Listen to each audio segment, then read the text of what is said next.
आ रहे होंगे। हमारे संपादक ओपी जी भी हमारे साथ लगातार बने हुए हैं। ओम प्रकाश जी, क्योंकि आज ये जो तस्वीरें हैं बड़ी दिलचस्प हैं और मैं लगातार कह भी रहा हूं कि जब रेड कारपेट पर आप चलिए तो आईफा अवार्ड वाली फीलिंग तो आ ही जाती है, स्टार वाली फीलिंग हो ही जाती है।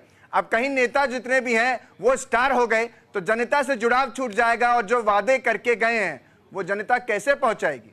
देखिए, बीजेपी ने इस बार चुनाव जो है जमीन पर उतरकर चुनाव लड़ा है। आम आदमी पार्टी जो एक जमीन से निकली हुई पार्टी थी उसको उन्होंने धूल चटाया है। तो निश्चित तौर पे अगर बीजेपी के नेता रेड कारपेट से ऊपर उड़ते चले गए तो निश्चित तौर पे बीजेपी के लिए अगला चुनाव जीतना यहाँ बहुत मुश्किल हो जाएगा। तो जो बीजेपी का केंद्रीय नेतृत्व है इस बात को बखूबी जानता है, चाहे प्रधानमंत्री मोदी हो, गृह मंत्री अमित शाह हो या बीजेपी अध्यक्ष जेपी नड्डा हो, इनको ये बहुत अच्छे से पता है, बखूबी पता है, संगठन के लोगों को पता है कि अगर आप लोगों से कनेक्ट रहेंगे, लोगों की भावनाओं को समझेंगे, उनकी समस्याओं को समझेंगे, दिल्ली का विकास करेंगे, यमुना की सफाई के लिए जो आपने वादे किए हैं, महिलाओं के लिए जो सम्मान राशि देने की जो बात कही है, युवाओं के लिए जो आपने स्कीम्स घोषित किया है, अगर उन पे आप अमल करते हैं तो निश्चित तौर पे आपकी सरकार अगली बार भी रिपीट हो सकती है। दिल्ली को के कई लोगों की चिंता है कि क्या जो अभी फ्री बिजली, फ्री पानी, फ्री बस सेवा जो मिल रही है वो आगे जारी रहेगी। तो घोषणा पत्र में बीजेपी ने यह घोषणा की हुई है पहले से कि जो पुराने स्कीम्स हैं, सुप्रीम कोर्ट ने तो वैसे इसको खारिज भी कर दिया कि लोगों को फ्री की आदत ना लग जाए। लेकिन ये सवाल आज इसलिए भी नहीं होता क्योंकि आज खुशी का मौका है। आनंद हमारे साथ लगातार बने हुए हैं।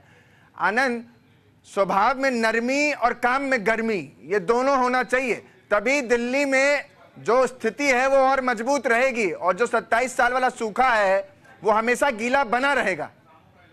बिल्कुल अंकित, आपको समझना होगा, जो बीजेपी को थोड़ा सा समझते तो वो बीजेपी की वर्किंग और स्टाइल को बहुत अच्छे समझते हैं।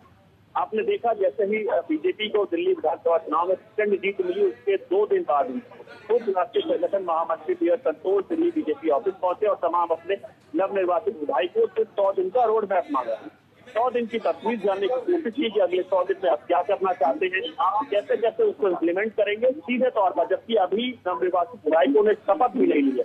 चाहते हैं 2 दिन बाद 100 दिन का रोड मैप, 100 दिन का रोड मैप कोई ब्यूरोक्रेसी को समझ दिया जाता है कि आपको 100 दिन में ये करना है। जब समझिए जो बीजेपी समझता है वो ये चीज जानता है कि पार्टी जो दुनिया की सबसे बड़ी पार्टी है, प्रधानमंत्री नरेंद्र मोदी उसको सर्वश्रेष्ठ सीधे तौर पर अपनी कार्यकर्ताओं से वो सीधे बात करते कोशिश की जाती है कि जो जमीन है वो पैर जमीन के अंदर गाड़ लिया जाए, क्योंकि जमीन पर चलेंगे तो कुछ दिनों बाद जब रेड कारपेट आता तो वो हवा से ऊपर हो जाता है। तो पैर आपको जमीन के अंदर गाड़ते हुए चलना है और कोशिश करना है कि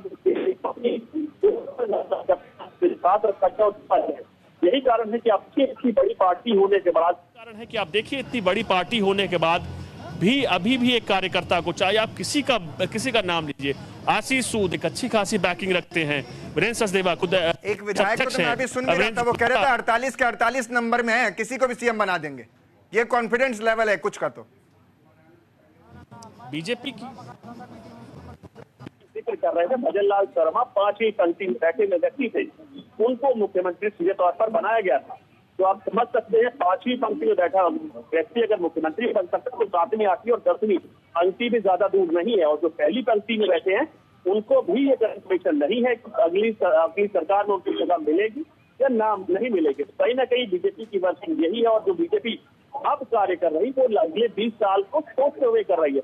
27 साल का खत्म होने के बाद 20 साल आगे का वो उसको चुनेगी तो व्यक्ति 20 साल तक बीजेपी को उसकी पॉलिसी जनता तक पहुंचा सके और वो इतना इनफ हो या पावरफुल हो या एनर्जी के साथ लेबरेज हो सीधे तौर पर बीजेपी की आइडियोलॉजी को हर एक स्तर तक पहुंचाया जा सके। ठीक है, बीच में आपको रोक रहा हूं क्योंकि इस वक्त दर्शकों को एक बड़ी खबर से अपडेट करना है। भारतीय जनता पार्टी की जो मीटिंग हो रही है अब से कुछ ही देर में विधायक दल की यह मीटिंग खत्म हो जाएगी। कुछ ही चंद मिनटों का इंतजार, दिल्ली को मिल जाएगा अपना मुख्यमंत्री या यूं कहूं पालनहार। इसी के साथ 48 विधायक जो अब तक बैठक कर रहे हैं वो अब से कुछ ही देर में खत्म हो जाएगी और नाम पर जो सस्पेंस है या यूं कहो नाम पर जो पर्दा है वो भारतीय जनता पार्टी हटा देगी और मुख्यमंत्री के लिए रास्ता क्लियर हो जाएगा। घड़ी बिल्कुल इशारा कर रही है कि ये सारा समय जो है बीजेपी मय हो गया है।